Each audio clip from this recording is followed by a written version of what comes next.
அம்மா வந்து ருக்மணி. விட்டல்பாண்ட் வந்து முதல்ல இருந்தே எப்படி இருந்தா அப்படின்னா பெருசா வந்து கிரக வாழ்க்கையில வந்து ஈடுபாடு கிடையாது. வெறும் பகவானியே ஸ்மரணையிலேயே ஞானேஸ்வருடைய அப்பா. அப்ப என்ன ஆகுறது அப்படின்னா ருக்மணி அப்படின்றவருடைய அப்பால் கனவுல வந்து பாண்டுரங்கன் சொல்றான், உன்னுடைய மகளுக்கு வந்து ஏன் மாப்பிள்ளை யார் அப்படின்னாக்கா விட்டல்பாண்ட் தான் அப்படின்ட்டு. அப்ப அவர் ருக்மணியோட அப்பா வந்து சொல்றான், என்னுடைய பொண்ணை வந்து நீ கல்யாணம் பண்ணிக்கோ அப்படின்னும் போது விட்டல்பாண்ட் என்ன சொல்றாங்கன்னா, என்னுடைய கனவுல பாண்டுரங்கன் வந்து சொன்னாதான் நான் அதை ஏத்துப்பேன் அப்படின்னு. அதே மாதிரி விட்டல்பாண்டோடைய கனவுல வந்து பாண்டுரங்கன் சொல்லி 2 பேருக்கும் கல்யாணம் ஆகுது. கல்யாணம் ஆகி பெருசா கிரக வாழ்க்கையில ஈடுபாடே கிடையாது விட்டல்பாண்டுக்கு. அவ மனைவி கிட்ட சொல்லிட்டு நான் யாத்திரை போயிட்டு வரேன்ட்டு கிளம்பிடுறான், காசி யாத்திரை கிளம்பிடுறான். போனவர் திரும்பி வரவே இல்லை.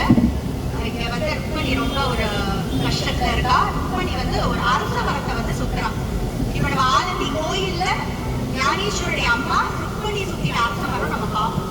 13th century பார்ப்போம், ஏதோ பாக்கியம் பண்ண மறந்துட்டு அப்படின்னு நம்ம அதை விட்டு வணங்கலாம். அவளுடைய பாவம் எல்லாம் பட்ட இடம் வந்து அந்த மாதிரி அவ வந்து ரொம்ப வருத்தத்துல இருக்கா. அப்ப அங்க வந்து ஒரு ஞானி ஒருத்தர் வந்த உடனே எல்லாரும் அவர் காலில் வந்து நமஸ்காரம் பண்றா. அப்புறம் இந்த ருக்மணியும் நமஸ்காரம் பண்ணும்போது அந்த ஞானி என்ன சொல்ற, புத்திரவதி பவ அப்படின்னு ஆசீர்வாதம் பண்றான். உடனே ருக்மணி சிரிக்கிறான். சிரிச்ச உடனே அவருக்கு ஒண்ணுமே புரியலையே,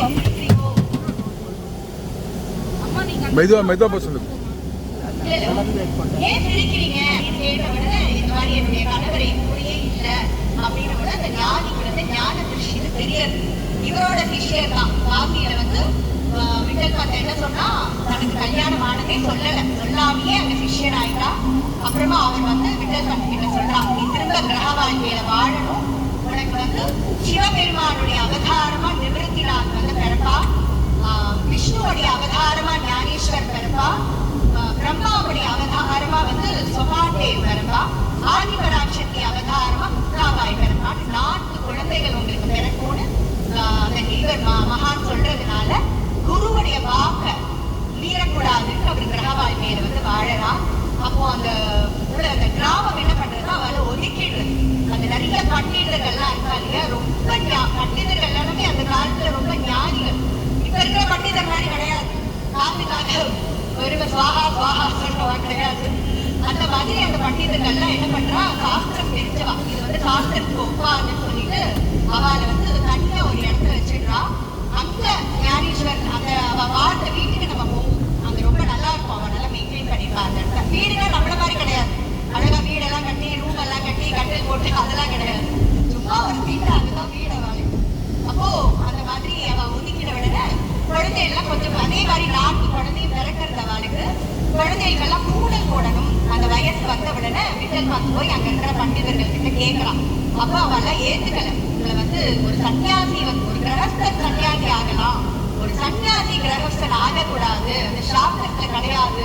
அதுக்கும் மீறி நீ குழந்தைய பெற்றுட்டதுனால உன் குழந்தைய வந்து எங்களோட இதுல நாங்க ஏத்துக்க மாட்டோம் அப்படின்னு அதுல வந்து விட்டோபா கேச்சர் அப்படின்ற ஒரு பண்டிதர் தான் மெயின். அதுல அந்த மாதிரி அவ சொன்னதுக்கு அப்புறமா அவருக்கு ரொம்ப மனசு கஷ்டமாயிடுது.